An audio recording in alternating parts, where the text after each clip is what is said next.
चलिए देखते हैं उत्तर प्रदेश की 25 फटाफट बड़ी खबरों को।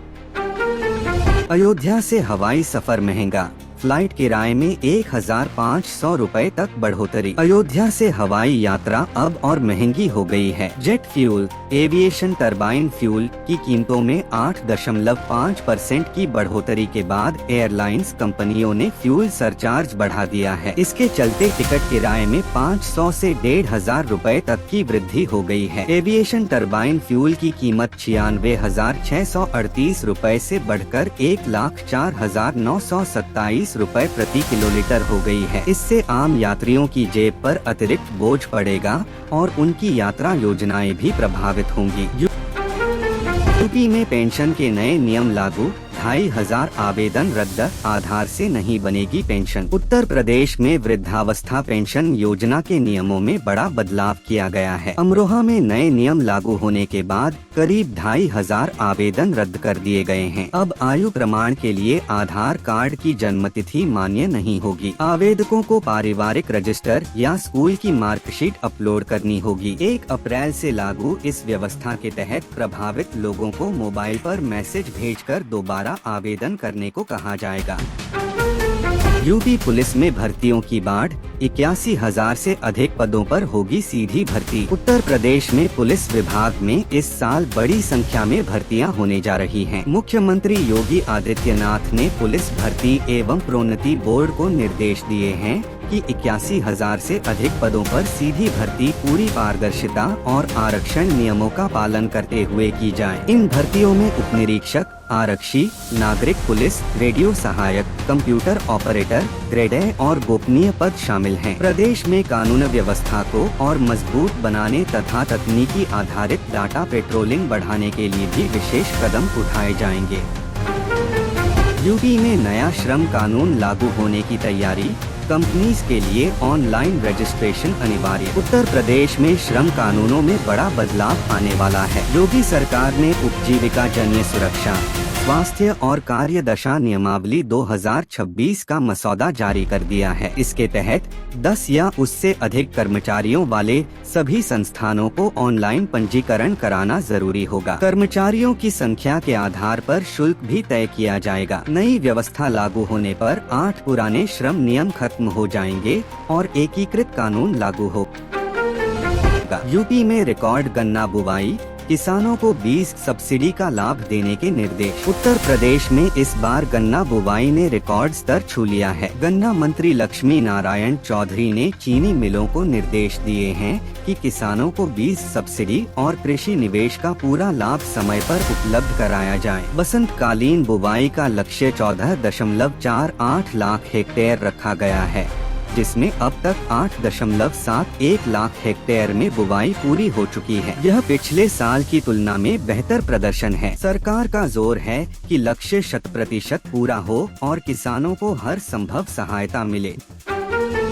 यूपी बोर्ड छात्रों के लिए एआई ट्रेनिंग, 15 अप्रैल से शुरू होगा अवेयरनेस प्रोग्राम। उत्तर प्रदेश माध्यमिक शिक्षा परिषद के छात्रों के लिए आर्टिफिशियल इंटेलिजेंस पर विशेष अवेयरनेस प्रोग्राम शुरू किया जा रहा है। 15 अप्रैल तक निशुल्क पंजीकरण होगा, जबकि ट्रेनिंग 15 अप्रैल से शुरू हो जाएगी। अपर मुख्य सचिव पाठ सारथी सेन शर्मा के निर्देश पर कक्षा 11 और 12 के सभी विद्यार्थियों को इस कार्यक्रम में आवेदन करना अनिवार्य होगा। यह 20 घंटे का कोर्स छात्रों को एआई की बुनियादी समझ और उसके व्यावहारिक उपयोग की जानकारी देगा। लखनऊ समेत कई जिलों में तैयारियां तेज कर दी गई हैं।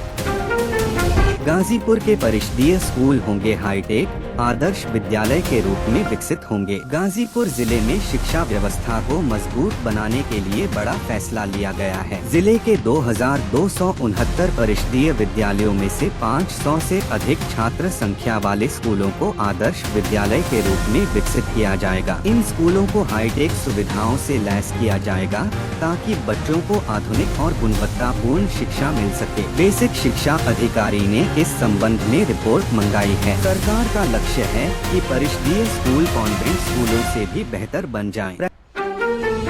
प्रैक्टिकल नंबर न चढ़ने से अटका रिजल्ट, यूपी बोर्ड ने दिया अंतिम मौका। उत्तर प्रदेश माध्यमिक शिक्षा परिषद ने 34,000 छात्रों को बड़ी राहत दी है। प्रैक्टिकल अंकों के अपलोड न होने के कारण इन छात्रों का रिजल्ट अटका हुआ था। बोर्ड ने अब 6 और 7 अप्रैल को पोर्टल दोबारा खोलने का फैसला किया है। सभी स्कूलों को निर्देश दिए गए हैं कि तय तारीखों के अंदर शेष अंक अनिवार्य रूप से अपलोड करें, अन्यथा छात्रों का परिणाम प्रभावित हो सकता है।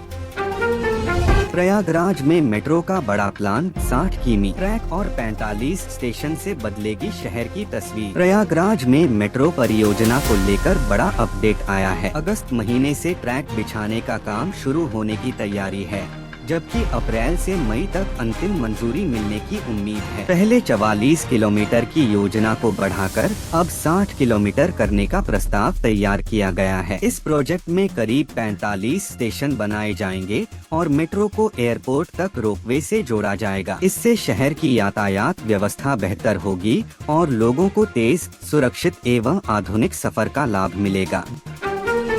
ज्ञानपुर में खुलेंगे 14 नए स्वास्थ्य केंद्र, ग्रामीणों को मिलेगा बेहतर इलाज। ज्ञानपुर भदोही जिले में ग्रामीण स्वास्थ्य सेवाओं को मजबूत करने के लिए 14 नए उप स्वास्थ्य केंद्र खोले जाएंगे। भदोही और भानीपुर CHC के अंतर्गत 3 तथा 4 अन्य CHC के तहत 2 केंद्र स्थापित किए जाएंगे। इसके लिए जमीन की तलाश शुरू कर दी गई है। योजना के अनुसार 5,000 से 7,000 आबादी पर एक केंद्र खोला जाएगा। जिले में पहले से 206 केंद्र संचालित हैं। नए केंद्रों से ग्रामीणों को नजदीक बेहतर स्वास्थ्य सुविधाएं उपलब्ध होंगी। यूपी में बंदरों को खिलाने पर नई गाइडलाइन, अब तय स्थानों पर ही मिलेगा खाना। प्रदेश में मानव बंदर संघर्ष को कम करने के लिए नई गाइडलाइन जारी की गई है। अब बंदरों को केवल तय स्थानों पर ही खाना खिलाया जा सकेगा। इधर उधर खिलाने पर पूरी तरह रोक रहेगी। उच्च न्यायालय के सख्त रुख के बाद सरकार ने यह अंतरिम कार्य योजना लागू की है। इसके तहत स्थानीय निकाय और वन विभाग मिलकर काम करेंगे। जिलाधिकारी की अध्यक्षता में समिति बनाई जाएगी, जिसमें पुलिस, वन विभाग और अन्य अधिकारी शामिल होंगे। 100 साल पुराने कहारान पुल का होगा जीर्णोद्धार, 6 महीने तक यातायात प्रभावित। शहर में 100 साल पुराने कहारान पुल के जीर्णोद्धार का काम शुरू हो गया है। इससे आम लोगों को कुछ समय तक परेशानी का सामना करना पड़ सकता है। लोक निर्माण विभाग ने रात में तिकोनिया पर बैरिकेडिंग का निर्माण कार्य शुरू कर दिया है। यह पुल औरंगाबाद रेलवे रोड को जोड़ता है, जो शहर का प्रमुख मार्ग है। पुल के जीर्णोद्धार में करीब 6 महीने से अधिक समय लगने की संभावना है। फिलहाल वन वे व्यवस्था के बावजूद लोगों और वाहन चालकों को वैकल्पिक मार्गों का इस्तेमाल करना पड़ेगा। यूपी में कालाबाजारी पर सख्ती, 233 पर FIR और 20 गिरफ्तार। उत्तर प्रदेश में पेट्रोल, डीजल और गैस की कालाबाजारी के खिलाफ सरकार ने सख्त कार्रवाई शुरू कर दी है। मुख्यमंत्री योगी आदित्यनाथ के निर्देश पर विशेष अभियान चलाया जा रहा है। अब तक 233 लोगों के खिलाफ FIR दर्ज की गई है और 20 आरोपियों को गिरफ्तार भी किया जा चुका है। इसके अलावा 237 लोगों के खिलाफ अभियोजन की कार्यवाही चल रही है। प्रशासन का साफ संदेश है कि जरूरी वस्तुओं की कालाबाजारी किसी भी सूरत में बर्दाश्त नहीं की जाएगी। यूपी कॉलेज में छात्रों का धरना खत्म, सूर्य प्रताप हत्याकांड की जांच करेगी DM कमेटी। वाराणसी के उदय प्रताप कॉलेज में छात्र सूर्य प्रताप सिंह हत्याकांड को लेकर चल रहा अनिश्चितकालीन धरना समाप्त हो गया है। प्रबंध समिति के सदस्य मनोज सिंह के आश्वासन के बाद छात्रों ने अपना प्रदर्शन वापस ले लिया। 20 मार्च को हुई इस घटना के बाद छात्र प्राचार्य को हटाने और उन पर असंवेदनशीलता का आरोप लगा रहे थे। अब जिला प्रशासन ने मामले की जांच के लिए DM की अध्यक्षता में एक विशेष कमेटी गठित करने का फैसला लिया है। मातृभूमि योजना में सुस्ती, गोरखपुर के गांव में नहीं मिल रहा अपेक्षित सहयोग। गोरखपुर जिले में मातृभूमि योजना अपेक्षित रफ्तार नहीं पकड़ पा रही है। प्रवासी लोगों को गांव के विकास से जोड़ने के उद्देश्य से शुरू की गई इस योजना का लाभ अभी बहुत सीमित दायरे तक सिमटा हुआ है। करीब 5 साल में केवल 4-5 ग्राम पंचायतों में ही छोटे मोटे काम हो सके हैं। योजना के तहत 60% लागत लाभार्थी और 40% सरकार वहन करती है।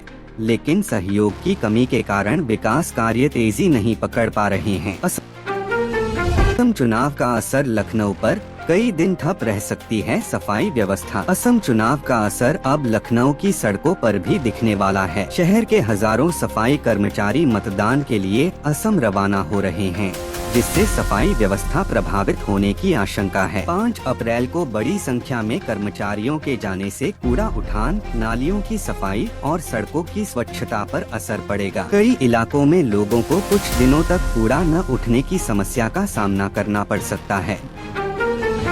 बलिया में बनेगा 35 करोड़ का मेडिकल बाईपास कॉरिडोर, जाम से मिलेगी राहत। बलिया जिले में ट्रैफिक जाम की समस्या कम करने के लिए 35 करोड़ रुपए की लागत से मेडिकल बाईपास कॉरिडोर बनाया जाएगा। जिलाधिकारी मंगला प्रसाद सिंह ने NH 31 मालदीपुर मोड़ से हैबतपुर होते हुए जिला महिला अस्पताल तक प्रस्तावित मार्ग का निरीक्षण किया। उन्होंने अधिकारियों को सड़क चौड़ीकरण और सुंदरीकरण के कार्य में तेजी लाने के निर्देश दिए हैं। इस कॉरिडोर के बन जाने से शहर में जाम की समस्या काफी हद तक कम हो जाएगी।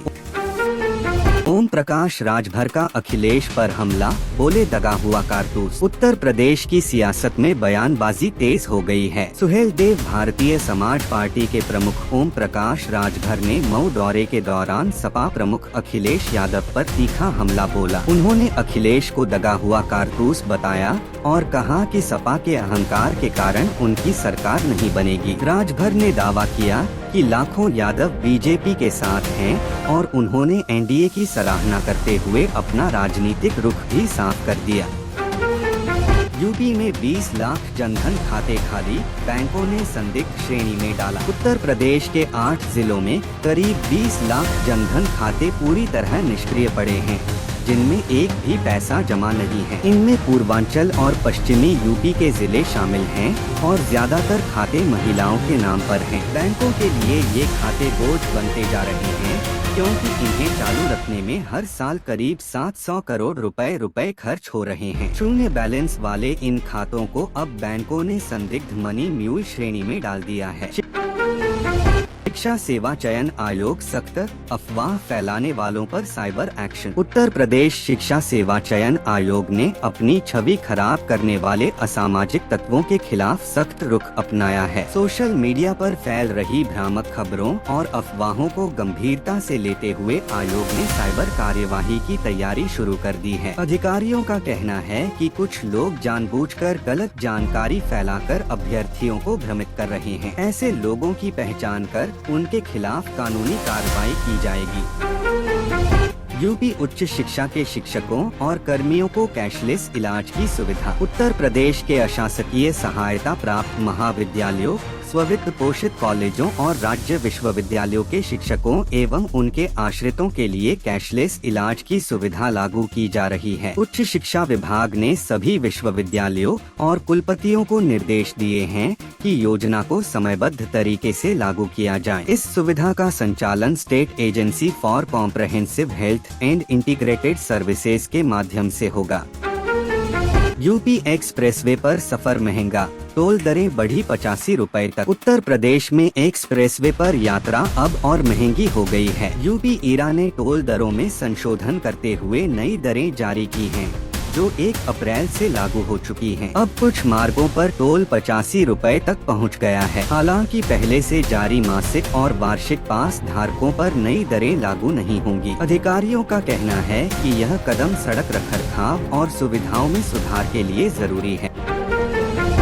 यूपी 112 में शामिल हुई 2 नई इनोवा। फतेहपुर में पुलिस रिस्पांस होगा अब तेज। फतेहपुर जिले में यूपी 112 सेवा को और मजबूत बनाने के लिए 2 नई इनोवा गाड़ियों को बेड़े में शामिल किया गया है। SP अभिमन्यु मांगलिक ने इन वाहनों को हरी झंडी दिखाकर रवाना किया। ये गाड़ियां मलबा थाना और खागा कोतवाली क्षेत्र में तैनात की जाएंगी, जिससे आपात स्थिति में पुलिस की पहुंच और तेज हो सकेगी। SP ने कहा कि प्राथमिकता है कि पीड़ित तक तुरंत मदद पहुंचे। इससे पहले फरवरी में 9 स्कॉर्पियो भी शामिल की गई थी। आंधी में उखड़ा सोलर पैनल, आयोग सख्त, कंपनी को बदलना होगा या लौटानी होगी रकम। हाथरस में उपभोक्ता आयोग ने सोलर पैनल मामले में बड़ा फैसला सुनाया है। अडानी कॉर्पोरेट्स हाउस और डीलर की सेवा में कमी मानते हुए आयोग ने उपभोक्ता के पक्ष में आदेश दिया। अब कंपनी को या तो नया सोलर पैनल लगाना होगा या पूरी राशि ब्याज सहित वापस करनी होगी। प्रधानमंत्री सूर्यघर योजना के तहत लगाए गए इस पैनल के आंधी में उखड़ने के बाद शिकायत की गई थी। बीएचयू में छात्राओं की सुरक्षा पर जोर, बसेस बढ़ेंगी और हर छात्र को मिलेगा आधिकारिक ईमेल। काशी हिंदू विश्वविद्यालय में छात्राओं की सुरक्षा और सुविधा को लेकर बड़ा कदम उठाया गया है। त्रिवेणी कॉम्प्लेक्स में कुलपति प्रो अजीत कुमार चतुर्वेदी ने छात्राओं से संवाद करते हुए उनकी समस्याएं सुनी। छात्राओं ने परिसर में बसों की संख्या बढ़ाने की मांग रखी, जिस पर कुलपति ने सकारात्मक आश्वासन दिया। साथ ही हर छात्र को आधिकारिक ईमेल उपलब्ध कराने का भी फैसला लिया गया है। काशी में दिखेगी आसमान की ताकत, वायुसेना दिवस पर एयर शो की तैयारी तेज। वाराणसी में इस बार वायुसेना दिवस पर एयर शो का आयोजन होने जा रहा है। 8 अक्टूबर को प्रस्तावित इस शो को लेकर तैयारियां तेज हो गई हैं। बाबरपुर स्थित लाल बहादुर शास्त्री अंतर्राष्ट्रीय हवाई अड्डे पर एयरपोर्ट, एयरफोर्स और CISF अधिकारियों की अहम बैठक हुई। शो के लिए स्थान चयन पर मंथन जारी है। एयरपोर्ट विस्तार के साथ यह आयोजन और भव्य होने की उम्मीद है। तो यह थी आज की 25 फटाफट बड़ी खबरें। अगर आपको ये खबरें पसंद आई हो तो वीडियो को लाइक और शेयर जरूर करें। धन्यवाद।